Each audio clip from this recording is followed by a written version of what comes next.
Somebody to talk to, somebody to come around when we want a problem, a special problem, and that's it.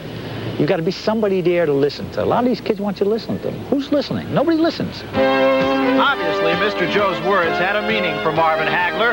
He has donated boxing equipment to a Newark athletic program. And if he can give a kid a purpose and keep him off the streets, then his gift has done its job. His message to the youth of America is simple and without racial boundaries. I am from the ghetto down in Newark, New Jersey, and I guess everything that I had to do, I had to fight for all my life. If you want to be somebody, and I think if you set your goals, I think you can achieve what you want out of life.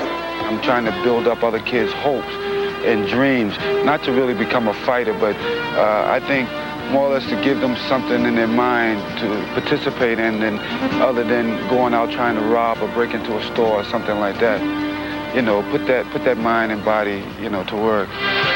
So when you see Marvelous Marvin Haglar perform in that 20-foot square, remember the source of his fierce desire. He fears that if he should ever lose the title, and I quote, everything will just stop.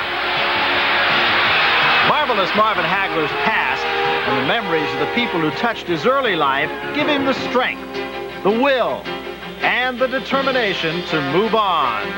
He continues to fight and survive.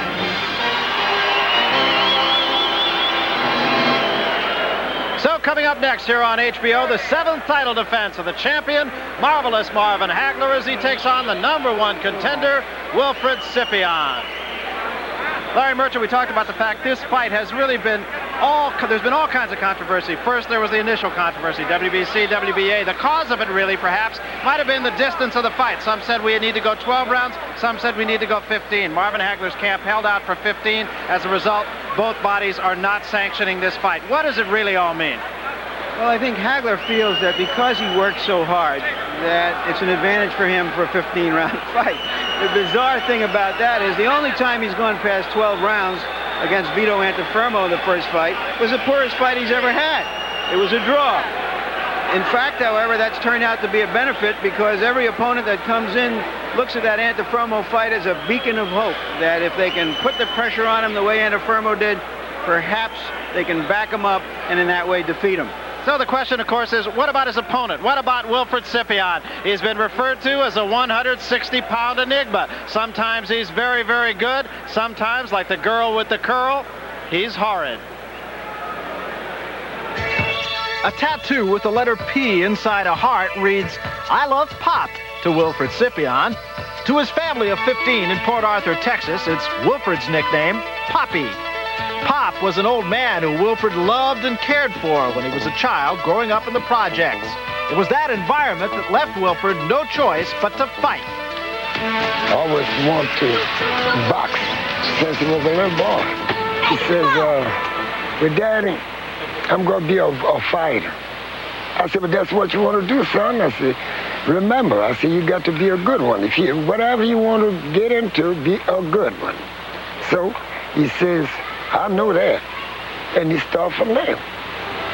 And a good one he became, losing only 11 of 217 amateur fights. From there, Wilford Scypion's life, both personal and professional, had the rise and fall of a seesaw. In January of 1978, Wilford's brother Paul was arrested in this vicinity for public intoxication. He was taken to jail and was allowed to call home. So I said, well, you want me to come and get you? He said, no. He said, I'll be all right. He said, because they'll probably just keep me in here for, a couple of days. The next day, my family went down there to check on my brother Paul Scypion, and they say he signed out. They showed us his signature. Don't even look like his handwriting. That's all I could say. We ain't never seen him since. 7 months after his brother's disappearance, Wilford turned pro. His career began with 12 consecutive knockouts. Unfortunately, the streak continued. In his 13th professional fight, Wilford lived a boxer's nightmare. In the 10th and final round, he knocked out Willie Klassen. Klassen never regained consciousness. Wilford's life and career were crumbling before his eyes. He contemplated quitting, but instead, he vowed to win the middleweight title in the memory of Willie Klassen. 4 fights later versus Mustafa Hamsho, the downfall continued. With only seconds remaining, Wilford fell through the ropes and was counted out. Claiming that he was pushed out of the ring and held down by Hamsho's handlers, he returned to his locker room. Officials later decided to continue the fight, but Wilford refused to re-enter the ring and was disqualified. In his next 6 fights, Wilford's only loss was to the #1 contender, Dwight Davison. But it was versus James Green that he hit rock bottom. Wilford lost a close decision, and his reaction was so vociferous that he received a 2-month suspension from the New Jersey Athletic Commission.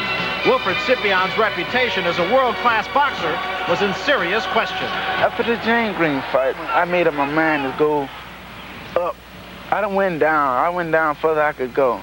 It's time for me to reach the top, not to be the #1, not to be #2, to be the world champion. You know, that's my dream, that's my prayer, that's my hope. In his next fight, the old Wilford Scypion had returned with a unanimous decision over Mark Frazee. Wilford once again had begun his ascent to the middleweight championship. In January of 1983, a fight agreement was signed between Frank Fletcher and Marvelous Marvin Haglar. Yet Marvin still had to face Tony Simpson, while on February 13th, Fletcher would fight Wilford Scypion. In perhaps the finest 12 rounds of his boxing career, Wilford won much more than a unanimous decision. He earned the opportunity for the championship of the world, the opportunity to honor a man who had died in the ring, and the opportunity to investigate the fate of his missing brother. His life has been one of high hopes and deep depressions. Hopefully, the roller coaster ride is over. And you look at Wilford Scypion, who has come into the ring here. He does so with a record of 26 wins, 3 defeats. He has 20 knockouts. But as he mentioned, he has been something of an enigma. Here's a look at his record, as we just mentioned, 26-3 with 20 knockouts. He's 24 years old, came in here right at 160 pounds. In fact, Larry, both fighters coming in right at 160 pounds, rather unusual. Yes, it was. Scypion has a reputation of being an up-and-down fighter. I would say the conventional wisdom is he would have to be very, very up to avoid going down in this fight. He looks very loose right now. Of course, that's always easy before the champion comes into the ring. And here is Marvin Haglar with Goody and Pat Petronelli on either side of him coming into the ring. Marvin is all business when it comes to the day of the fight, and he has been just that all day today. Won't even so much as answer the door of his hotel room for even these people closest to him, and that includes Goody Petronelli and Pat Petronelli, who have been with him for about 14 years. Marvin Haglar, 29 years old. That may be something of a surprise to HBO viewers who first saw Marvin Haglar as a 30-year-old. They actually had discovered a mistake on his birth certificate, and he is younger than he first thought he was. So he comes into the ring now, and we'll see some of the pre-fight games. Haglar comes in 56-2-2, and listen to this crowd.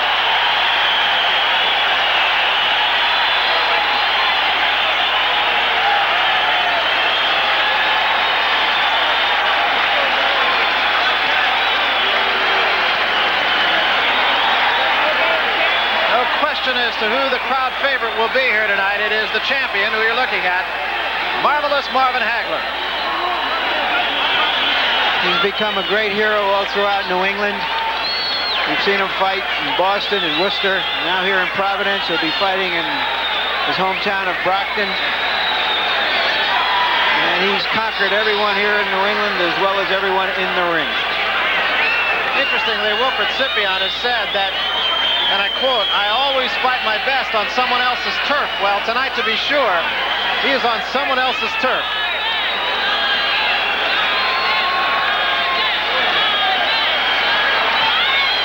Haglar, after a lengthy trip from the locker room, comes into the ring.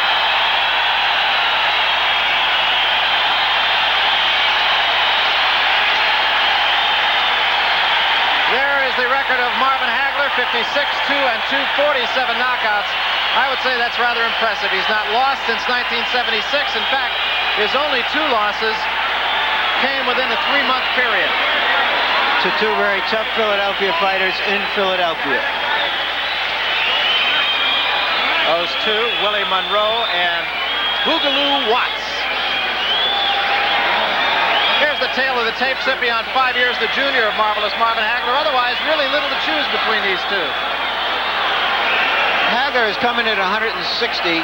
he's had a few problems in training. I don't think that the few pounds over his recent weight will make too much difference, but I think it does suggest that perhaps he hasn't been at it quite as diligently as he has been in the past, although that's still more diligently than everybody else. Here we see their common opponents, and Mustafa Hamsho, the most revealing of them. Marvin Haglar put on a classic clinic, an exhibition in taking Hamsho apart, and Hamsho stopped Scypion. All right, more of the pre-fight festivities. Let's go up to the ring right now for our national anthem. Ladies and gentlemen, will we please rise for the national anthem played by Dick Johnson.